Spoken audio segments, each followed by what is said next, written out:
দীর্ঘ ১৭ বছর পর অবশেষে আগামীকাল দেশে ফিরছেন বিএনপির ভারপ্রাপ্ত চেয়ারম্যান তারেক রহমান। আর মাত্র কয়েক ঘন্টা পর অর্থাৎ বাংলাদেশ সময়ে রাত 12:15টায় দেশের উদ্দেশ্যে রওনা হবেন তিনি।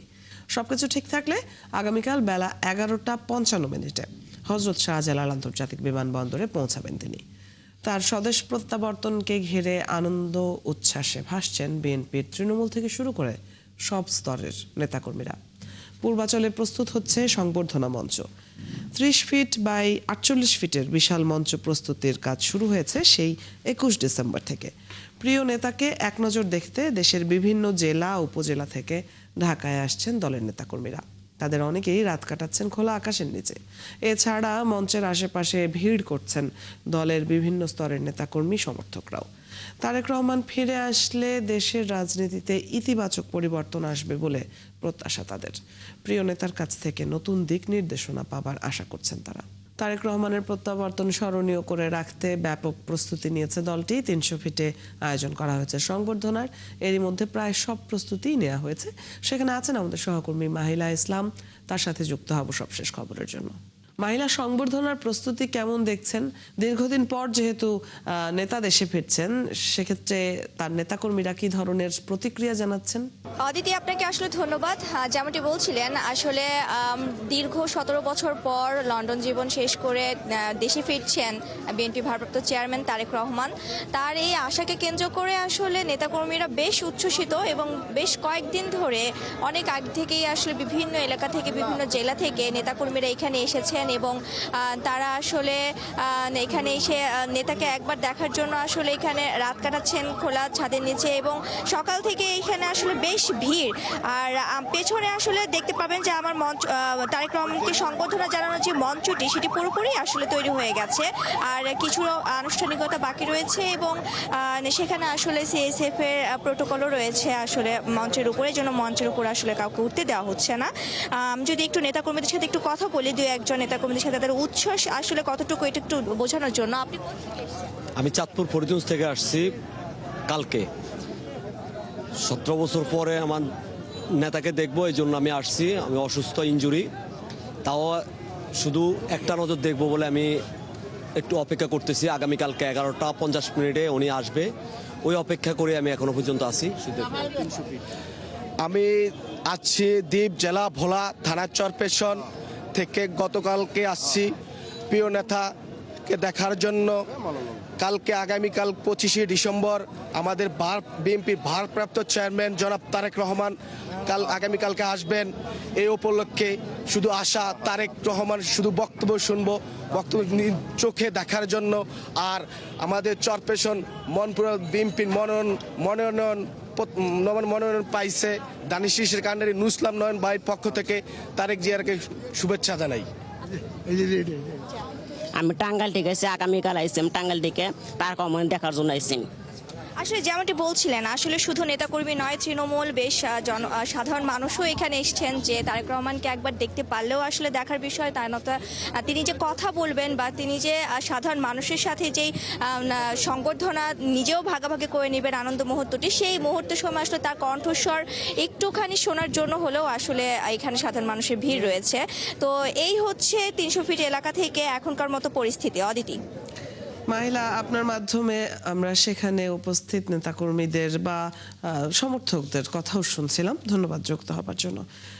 দর্শক, 300 ফিটে তারেক রহমানকে সংবর্ধনা জানাতে যে মঞ্চ প্রস্তুত করা হচ্ছে সেখানকার সবশেষ খবর জানছিলাম এতক্ষণ। তারেক রহমানের স্বদেশ প্রত্যাবর্তনকে ঘিরে আনন্দ উচ্ছ্বাস বিএনপির তৃণমূলের কর্মীদের মধ্যেও। 300 ফিটে মঞ্চ ঘিরে মঙ্গলবার সকাল থেকে রাত পর্যন্ত চলেছে কর্মীদের স্লোগান। অনেকেই রাত কাটান খোলা আকাশের নিচে। তারা বলছেন, যত কষ্টই হোক তারেক রহমানকে দেখা ও তার বক্তব্য শোনার কাছে কোনো কিছুরই তুলনা হয় না। মুহাইমিনুল খান অপুর রিপোর্ট। পটুয়াখালী জেলার দুমকির ইউনুস হাওলাদার ধানের পোশাক পরিহিত অবস্থায় মঙ্গলবারই এসেছেন তারেক রহমানকে কাছ থেকে দেখার জন্য। তবে তার এমন সাজসজ্জা মন কেড়েছে বিএনপির সমর্থক ও কর্মীদের মধ্যেও, তাই তাকে ঘিরে সবাই তুলছেন ছবি। ঈদ কোরবানি আসলেও যে আনন্দ হয় তার চাইতেও আমরা মনে হয় বেশি আনন্দ পাইতেছি। 25 তারিখে আমাদের নেতা আসতেছে, সেই জন্যে আমাদের বিভিন্ন জেলার থেকে নেতাকর্মীরা উজ্জীবিত হয়ে আছে যে ঢাকা শহরে রওনা দিব। আজকের রাত্রের ভিতরে মনে হয় অনেক নেতাকর্মী চলে আসবো। তারই মতো নুরুল ইসলাম এসেছেন রাজশাহী থেকে। 40 বছর ধরে বিএনপির কর্মী। রাজধানী ঢাকাতে তার কোনো আত্মীয় স্বজন নেই, তাই মঞ্চের সামনেই রাত দিন কাটাবেন। ঢাকাতে তো আমার কেউ নাই বাবা, আমি রাস্তায় তো থাকবো। 23, 24, 25 থাকা তারেক রহমানের সাথে দেখা করবো, মায়েকে ভাষণ দিবে, দুটা কথা শুনবো, শোনার পরে মনটা শান্তি হবে, যাবো। তারেক রহমানের দল আমি আজকে 40 বছর আগে থেকে করি, ওনার বাপ আমল থেকে। এদিকে মিরপুরের বাসিন্দা টিপু খান 3 সন্তান ও স্ত্রীকে নিয়ে এসেছেন। বলছেন তার সন্তানরাও পরিচিত হোক বিএনপির সাথে। এই অনুভূতি প্রকাশ করতে পারবো না। এই প্রকাশ করার জন্য আজকে আমাদের এই সন্তানদের নিয়ে এসেছি।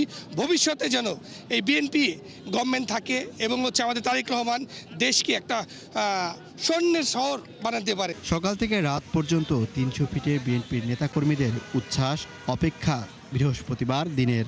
আমরা দীর্ঘ প্রতীক্ষায় ছিলাম, তারপরও আমাদের মনের মধ্যে একটা বিশ্বাস ছিল। আমরা সবাই আল্লাহর কাছে প্রার্থনা করি উনি যেন সুস্থ শরীরে আমাদের মাঝে ফিরে আসে। আমি পটুয়াখালী থেকে আসছি। আমরা 2 দিন আগেই এখানে এসেছি। এখানে দীর্ঘ 17 বছর পর তারেক রহমান দেশে ফিরবেন। প্রায় 1.5 যুগ পর দেশে প্রত্যাবর্তন করছেন বিএনপির ভারপ্রাপ্ত চেয়ারম্যান তারেক রহমান। 55 বছরের ইতিহাসে এটি হবে সবচেয়ে বড় জনসমাগম, প্রত্যাশা বিএনপির নেতাকর্মীদের। মুহাইমিনুল খান অপু, 71, ঢাকা। বিএনপির ভারপ্রাপ্ত চেয়ারম্যান তারেক রহমানের দেশে ফেরাকে ঘিরে ঢাকার হযরত শাহজালাল ও সিলেটের ওসমানী আন্তর্জাতিক বিমানবন্দরে নেওয়া হচ্ছে কঠোর নিরাপত্তা ব্যবস্থা। মোতায়েন করা হচ্ছে অতিরিক্ত আইন শৃঙ্খলা বাহিনীর সদস্য। হযরত শাহজালাল আন্তর্জাতিক বিমানবন্দরে আছেন সহকর্মী মুহাইমিনুল অপু, সরাসরি যুক্ত হচ্ছে তার সাথে। অপু, তারেক রহমানের দেশে ফেরাকে ঘিরে বিমানবন্দরের নিরাপত্তা সহ সার্বিক ব্যবস্থাপনায় কি কি পদক্ষেপ নেওয়া হয়েছে, কর্তৃপক্ষ কি বলছে, জানাবেন বিস্তারিত। বিএনপির ভারপ্রাপ্ত চেয়ারম্যান তারেক রহমানের স্বদেশ প্রত্যাবর্তনকে ঘিরে কিন্তু বিএনপি এই বিমানবন্দরের কিন্তু নিরাপত্তা ব্যবস্থা সকাল থেকে আমরা জোরদার দেখেছি। তবে অফিসিয়ালি তারা যেটি বলেছেন সন্ধ্যা 6টা থেকে কাল সন্ধ্যা 6টা পর্যন্ত কিন্তু সকল স্তরের নিরাপত্তা এখানে বৃদ্ধি করা হবে। আমরা কিছুক্ষণ আগে এখানে এয়ারপোর্ট পুলিশের যেটি এপিবিএন এর ডগ স্কোয়াড সেটি দেখেছি। এখানে তারা প্রবেশ মুখে তারা এখানে চেকিং করতে দেখেছি। সন্দেহভাজন যেসব গাড়ি যেগুলোকে সন্দেহ মনে করছেন সেগুলো কিন্তু তারা ডগ স্কোয়াডের মাধ্যমে সেগুলোকে আমরা তাদের তল্লাশি করতে দেখেছি এবং সব গাড়ি আসলে তল্লাশি করা সম্ভব হচ্ছে না। তারা কিছু কিছু গাড়ি সন্দেহ করে কিন্তু তারা সেই তল্লাশিগুলো কিন্তু চালাচ্ছেন। তবে আজকে সন্ধ্যা 6টা নাগাদ কিন্তু দৃশ্যমান যে নিরাপত্তা ব্যবস্থা সেটি কিন্তু সন্ধ্যা 6টার দিকেই দেখা যাবে। তবে এখন পর্যন্ত নিরাপত্তা ব্যবস্থা রয়েছে।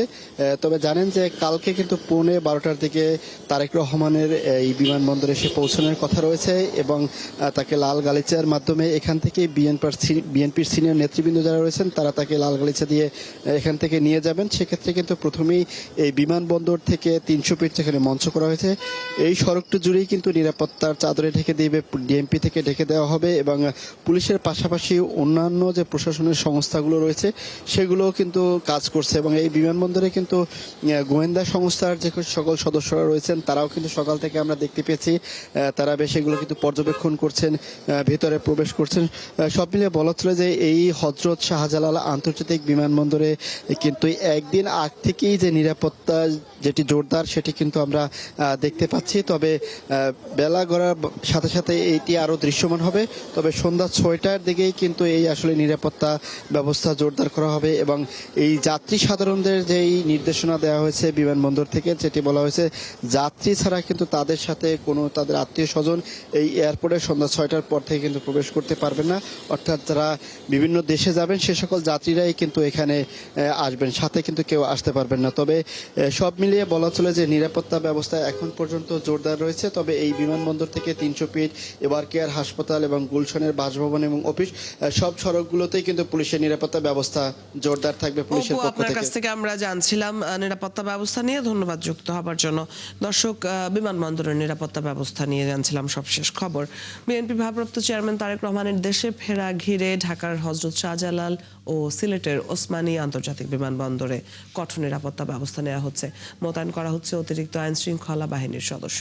পরিকল্পনা আছে বিশেষ বাহিনী মোতায়েনেরও। পাশাপাশি বিমানবন্দরগুলোতে যাত্রী ছাড়া সকলের প্রবেশ নিষিদ্ধ করা হয়েছে। বিস্তারিত মোহন ইসলামের প্রতিবেদনে। বিশেষ পরিস্থিতিতে 2007 সালে বাংলাদেশ থেকে লন্ডনে যান বিএনপির ভারপ্রাপ্ত চেয়ারম্যান তারেক রহমান। এর মাঝে কেটে গেল 18টি বছর।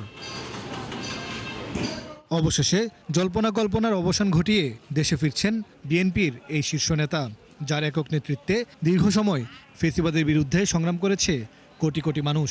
সংগ্রামে আত্মহতি দিতে হয়েছে এম ইলিয়াস আলী, চৌধুরী আলম, ওয়াসিম আকরামদের মতো নেতাদের। তারেক রহমানকে বহন করে বুধবার সন্ধ্যা 6টায় বিমান বাংলাদেশ এয়ারলাইন্সের BG-202 ফ্লাইটটি রওনা দেবে, যা বৃহস্পতিবার সকাল 10টার দিকে পৌঁছানোর কথা সিলেট MAG ওসমানী বিমানবন্দরে। পরে আধা ঘন্টার বিরতি শেষে 11টা 45 মিনিটে বিমানটি অবতরণ করবে ঢাকার শাহজালাল বিমানবন্দরে। ফ্লাইটে তারেক রহমানের সাথে থাকবেন তার মেয়ে জাইমা রহমান, স্ত্রী জোবাইদুর রহমান এবং দলটির কয়েকজন নেতা। তাদের নিরাপত্তায় বিমানযাত্রা ও বিমানবন্দরে নেওয়া হচ্ছে নিশ্ছিদ্র ব্যবস্থা।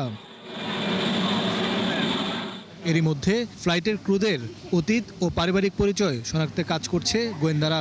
2 জন ক্রুকে দায়িত্ব থেকে সরিয়ে নতুনদের নেওয়া হয়েছে। আর বিমানবন্দর দুইটিতে মোতায়েন করা হচ্ছে অতিরিক্ত আইনশৃঙ্খলা বাহিনীর সদস্য। ওই দিন জনসাধারণের প্রবেশ নিষিদ্ধ করা হয়েছে সেখানে। বিশেষ অপারেশনাল ও নিরাপত্তাজনিত কারণে আগামী 24 ডিসেম্বর 2025 তারিখ সন্ধ্যা 6টা থেকে 25 ডিসেম্বর 2025 তারিখ সন্ধ্যা 6টা পর্যন্ত বিমানবন্দর এলাকায় নির্ধারিত যাত্রী ব্যতীত সকল সহযাত্রী ভিজিটর প্রবেশ সম্পূর্ণরূপে নিষিদ্ধ থাকবে। বিমানবন্দরের নিরাপত্তা তো আমরা এমনিতেই মেনটেন করি, আর এখানে আমরা কোনো ক্রাউড প্রত্যাশা করছি না, কারণ রাজনৈতিক দল সমূহের বা রাজনৈতিক সমর্থকদের তাদের কোনো প্রোগ্রাম এখানে নাই। সেটা সরকারি সিদ্ধান্তের প্রেক্ষিতে নিয়োজিত হবে প্রয়োজন হলে। এখন পর্যন্ত তারেক রহমানের ফ্লাইট ঘিরে কোনো নিরাপত্তা ঝুঁকি দেখছে না বেসামরিক বিমান চলাচল কর্তৃপক্ষ বেবিচক। মোহন ইসলাম, 71, ঢাকা। দীর্ঘ 17 বছর পর আগামী 25 ডিসেম্বর দেশে ফিরছেন বাংলাদেশ জাতীয়তাবাদী দল বিএনপির ভারপ্রাপ্ত চেয়ারম্যান তারেক রহমান। তার ফেরা উপলক্ষে বগুড়ায় চলছে নানা আয়োজনের প্রস্তুতি। এ বিষয়ে জানবো সবশেষ খবর। সহকর্মী আবু সাইদ যুক্ত হচ্ছেন। সাইদ, তারেক রহমানের নিজের এলাকায় কেমন উচ্ছ্বাস দেখছেন নেতাকর্মীদের মধ্যে? তারা কি বলছেন, কি কি কর্মসূচি রয়েছে সেখানে, জানাবেন বিস্তারিত। আপনাকে ধন্যবাদ। আপনি যেমনটি বলছিলেন যে তারেক রহমান দেশে ফেরাকে কেন্দ্র করে বাংলাদেশের মানুষের মধ্যে এক ধরনের উচ্ছ্বাস, আনন্দ, আবেগ, ভালোবাসা রয়েছে। সেই ক্ষেত্রে বগুড়ার মানুষের মধ্যে তার পরিমাণ একটু বেশি। তিনি বগুড়ার ঘরের ছেলে, বগুড়ার মানুষ, সেই হিসাবে বগুড়াবাসীর ভিতর সেই আবেগ, উদ্দীপনা আরো একটু বেশি লক্ষ্য করা যাচ্ছে। এজন্য বগুড়া জেলা বিএনপি, ছাত্র দল, যুব দল, মহিলা দল, স্বেচ্ছাসেবক দল থেকে শুরু করে বিভিন্ন পেশাজীবী সংগঠন নানা কর্মসূচি হাতে নিয়েছে। ইতোমধ্যে তারা বগুড়া থেকে ঢাকার উদ্দেশ্যে রওনা হয়েছে। বগুড়া জেলা সংগঠনের পক্ষ থেকে লক্ষাধিক মানুষ কিন্তু এই সমাবেশে তারা যোগদান করবেন এবং সেখানে তারা তারেক রহমানের বক্তব্য শুনবেন এবং জনাব তারেক রহমান আগামী দিনে দেশ গড়ার ক্ষেত্রে কি ধরনের নির্দেশনা দেন সে বিষয়গুলো নিয়ে কিন্তু তারা কথা বলবেন এবং শোনার চেষ্টা করবেন। আমরা এইরকমই একজন কর্মীকে আমরা এখানে পাচ্ছি, যে আমরা একটু তার সাথে কথা বলতে চাই যে আপনি ঢাকায় যাচ্ছেন, জনাব তারেক রহমান কি নির্দেশনা দিবেন এবং সেটাকে কিভাবে রিসিভ করবেন? বিএনপির ভারপ্রাপ্ত জনাব তারেক রহমান দীর্ঘ 17 বছর পর অনেক অন্যায়, অবিচার, জুলুম, নির্যাতন সহ্য করার পরে তিনি আমাদের দীর্ঘ প্রতীক্ষার আজ অবসান হচ্ছে। আমরা আগামী 25শে ডিসেম্বর আমরা তারেক রহমানকে বরণ করে নেওয়ার জন্য বগুড়া থেকে রওনা দিচ্ছি ঢাকায়। বগুড়ার মানুষ অনেক আবেগ আপ্লুত, অনেক আনন্দিত এবং অনেক উচ্ছ্বসিত। বগুড়ার মানুষে এখানে আনন্দের জোয়ার বয়ে যাচ্ছে। আমরা আমাদের অভিভাবককে বরণ করে নিতে যাচ্ছি, এর চেয়ে বড় সৌভাগ্য আমাদের হতে পারে না। জনাব তারেক অনেক অনেক ধন্যবাদ। আপনি অদিতি শুনলেন যে এই যে বগুড়ার মানুষের ভিতর যে আনন্দ, উচ্ছ্বাস এবং আবেগ কাজ করছে তা কিন্তু আমরা নেতাকর্মীদের কাছ থেকেই জানতে পারছি। এইভাবে আজকে ইতোমধ্যে অন্তত 30 থেকে 35 হাজার মানুষ ঢাকার উদ্দেশ্যে চলে গেছে। বাদ বাকি আজকে সারাদিনে তারা ঢাকায় পৌঁছে যাবেন, এমনটি কিন্তু জানিয়েছেন নেতাকর্মীরা। অদিতি, এই ছিল বগুড়ার সর্বশেষ ঢাকা অভিমুখী বিএনপি নেতাকর্মীদের খবর। ধন্যবাদ সাইদ আমাদের সাথে যুক্ত হবার জন্য। দর্শক, বগুড়ার প্রস্তুতির খবর আমরা জানছিলাম, সহকর্মী আবু সাইদ যুক্ত ছিলেন এতক্ষণ। জুলাই অভ্যুত্থানে রামপুরায় 28 জনকে হত্যা মামলায় সেনা কর্মকর্তা কর্নেল রেদওয়ানুল ইসলাম, মেজর রাফাত বিন আলম ও 2 পুলিশ কর্মকর্তার বিরুদ্ধে অভিযোগ গঠনের বিষয়ে আদেশ আজ। আন্তর্জাতিক অপরাধ ট্রাইব্যুনাল 1-এ এই আদেশ দেওয়া হবে। এই মামলায় গ্রেপ্তার 2 সেনা কর্মকর্তাকে ট্রাইব্যুনালে হাজির করা হয়েছে। তবে অপর 2 আসামি খিলগাঁও জোনের এডিসি রাশেদুল ইসলাম ও রামপুরা থানার ওসি মশিউর রহমান পলাতক আছেন। এর আগে রাষ্ট্রপক্ষের অভিযোগ গঠনের আবেদন জানিয়ে ও আসামি পক্ষ অব্যাহতি চেয়ে শুনানি শেষ করে।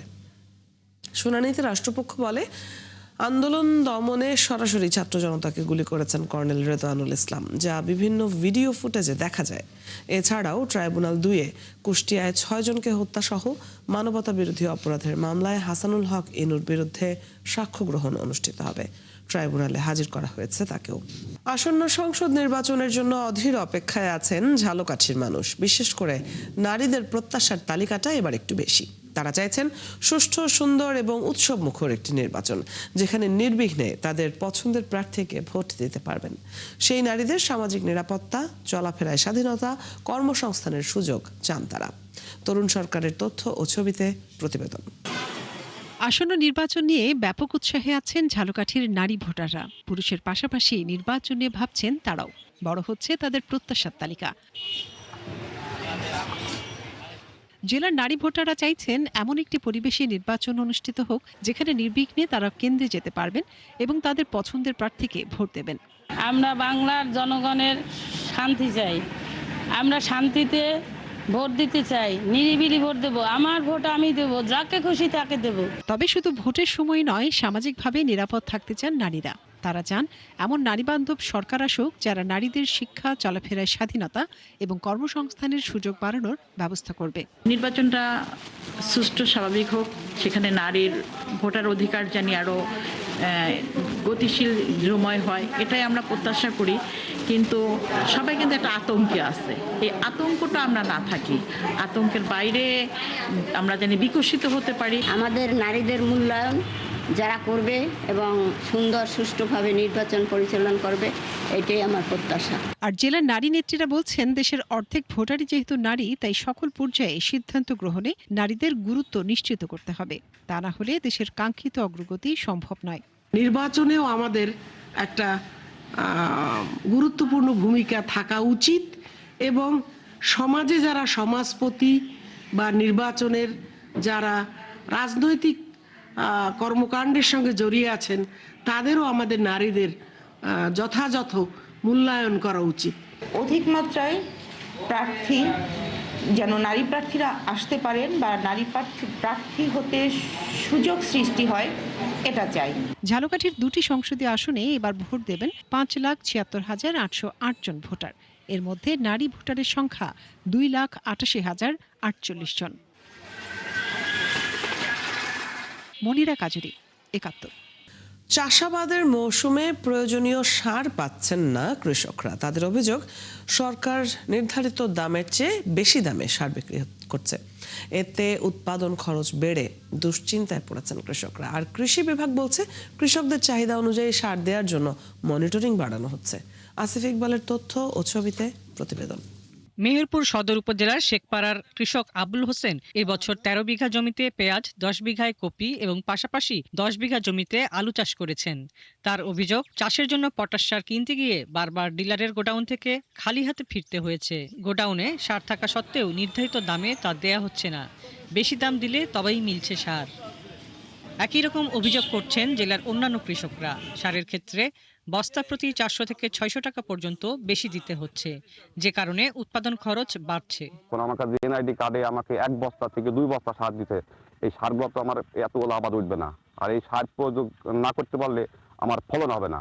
যে দোকানে যাচ্ছি সার দিচ্ছে না, আবার যদি বলা যাচ্ছে যে পরে 1700 টাকা 1800 টাকা বস্তা, তখন সার পাওয়া যাচ্ছে ভরপুর। কেন আমার খুব ক্ষতি হয়ে যাচ্ছে, বিরাট আকার ক্ষতি হয়ে যাচ্ছে, বুঝছেন। 1350 টাকা সরকারি রেট, সেই সারটা নিচ্ছে 2000 থেকে 2200 টাকা। কৃষকদের অভিযোগ নিয়ে সার ব্যবসায়ীরা বলছেন, চাহিদার তুলনায় বরাদ্দ কম থাকায় সাময়িক সংকট তৈরি হয়েছে। আমার 4-5 বিঘা জমি আবাদ আছে, এইভাবে সার নিয়ে কি সার আমাদের চলবে? আমার যে পরিমাণ সারের দরকার সেই সার নেই। যে সার 1350 টাকা দোকানে ডিলারদের ঘরে, সেই সার বাইরে আপনি 2200 টাকা দেন, অ্যাভেলেবল সার পাবেন। ধানের বীজ ছিটাবো না কলার বীজ কাজ করব না অন্য কোনো কাজ করব, এইভাবে লাইন দিয়ে সার নিয়ে গিয়ে আমি কখন কাজটা করব? 1 বস্তা করে সার দেওয়া হচ্ছে, 1 বস্তা ইউরিয়া, 1 বস্তা ফসফেট, 1 বস্তা পটাশ, 1 বস্তা ডিএপি। ইনশাল্লাহ এর পরবর্তীতে আর সারের কোনো চাহিদা থাকবে না, আজকে দেওয়ার পরে চাহিদা মিটে যাবে। কৃষি সম্প্রসারণ অধিদপ্তর বলছে, কৃষকদের চাহিদা অনুযায়ী সার দেওয়ার জন্য টিম করে মনিটরিং করা হচ্ছে। সরকার নির্ধারিত মূল্যের বেশি দাম নেওয়ার অভিযোগ প্রমাণিত হলে আইন অনুযায়ী ব্যবস্থা নেওয়া হবে। ডিলারদেরকে স্ব পয়েন্টে থেকে যাতে তারা সার বিক্রি করে এবং যার যতটুকু চাহিদা সেই মোতাবেক যেন সার বিতরণ করে, সেইভাবে তাদেরকে উৎসাহিত করছে এবং আমাদের টিম করে আমরা মনিটরিং কার্যক্রমটা পরিচালনা করছি। কৃষি বিভাগের তথ্য অনুযায়ী চলতি মৌসুমে মেহেরপুর জেলায় ডিএসপি ও ডিওপি সারের মোট চাহিদা নির্ধারণ করা হয়েছে 31,660 মেট্রিক টন। হাসিবা আলী বর্ণা, ৭১। বাংলাদেশের শীর্ষস্থানীয় সংবাদ মাধ্যম দৈনিক প্রথম আলো ও ডেইলি স্টারে হামলা, ভাঙচুর, অগ্নিসংযোগ ও লুটপাটের প্রতিবাদে লন্ডনে বাংলা গণমাধ্যমের সাংবাদিকরা এক প্রতিবাদ সমাবেশ আয়োজন করেন। রবিবার পূর্ব লন্ডনের আলতাবালি পার্কে অনুষ্ঠিত এই সমাবেশে লন্ডনের বিভিন্ন এলাকা থেকে সাংবাদিকরা জড়ো হন। সমাবেশ থেকে বক্তারা প্রথম আলো ও ডেইলি স্টারের ওপর ন্যাক্কারজনক হামলা, অগ্নিসংযোগের তীব্র নিন্দা ও প্রতিবাদ জানান। এই হামলা শুধু প্রতিষ্ঠানগত আক্রমণ নয়, এটি সাংবাদিকদের জীবনকে সরাসরি ঝুঁকির মধ্যে ফেলেছে বলে মন্তব্য করেন বক্তারা। তারা এই ঘটনাকে গণমাধ্যমের ইতিহাসে একটি কালো দিন হিসেবে অভিহিত করেন এবং অবিলম্বে হামলার সুষ্ঠু তদন্ত ও দোষীদের জবাবদিহির দাবি তোলেন।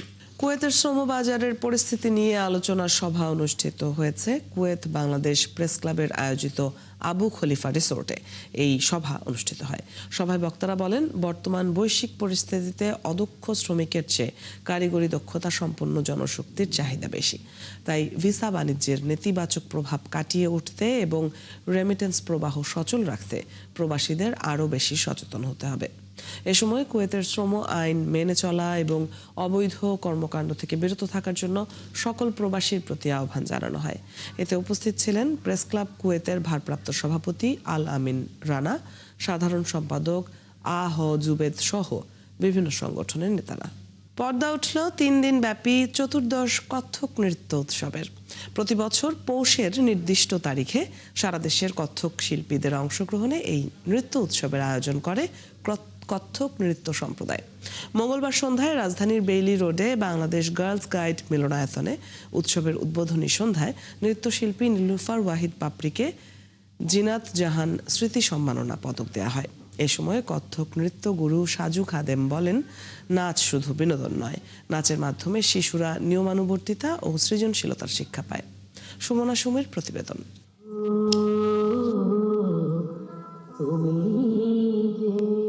ঘুঙুরের ঝনঝনানি, শুভ্র পোশাকে নৃত্যের তালে কত্থক গুরু সাজু খাদেম, নাচের তালে নিগূঢ় বন্দনা। খানিক বাদে গুরু শিষ্যের মেলবন্ধন, নুপুরের নিক্কণ ধ্বনি আর শাস্ত্রীয় নাচ কত্থক এ যেন মঞ্চ জুড়ে বসন্তের একছটা রং ছড়িয়ে দিল। মিলনায়তনে পিনপতন নীরবতা, ছন্দে বসন্তের পরিবেশনায় মন্ত্রমুগ্ধ দর্শক। শিল্পীদের একের পর এক নৃত্যশৈলীর উপস্থাপনা। এই উৎসব যেন শিল্পীদের প্রাণের খোরাক। প্রত্যেকটা নাচের থেকে কত্থক কেন যেন অনেক ইউনিক, এটা মানে যারা নাচে তারাই বুঝে। নাচ আমার অনেক প্রিয়, নাচতে অনেক ভালো লাগে।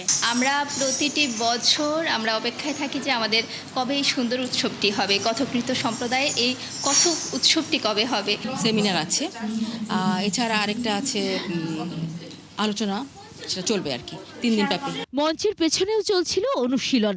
নাচের মাধ্যমে নন্দন বার্তা ছড়িয়ে দিতে চান কত্থক নৃত্য সম্প্রদায়ের কর্ণধার সাজু খাদেম। আমরা মনে করতাম যে নৃত্যকলা শুধু বিনোদন, আমরা তা মনে করি না। আমরা মনে করি এটা একটা সৌন্দর্যের চর্চা এবং এটা একটা মানুষকে, ছোট বাচ্চাদের ডিসিপ্লিন শেখায়, দায়বদ্ধতা শেখায়।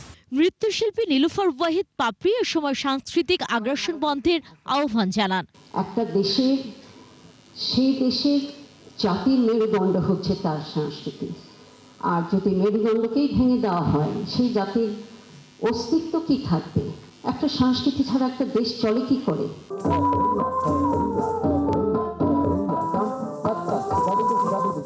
3 দিন ব্যাপী এই উৎসব শেষ হবে 25 ডিসেম্বর। প্রতিদিন সন্ধে 6:05 নৃত্য পরিবেশন করবেন সারা দেশ থেকে আসা কত্থক নৃত্যশিল্পীরা। উদ্বোধনী অনুষ্ঠানে ঢাকায় অবস্থানরত 40 জন কত্থক সম্প্রদায়ের শিল্পী নাচ পরিবেশন করেন।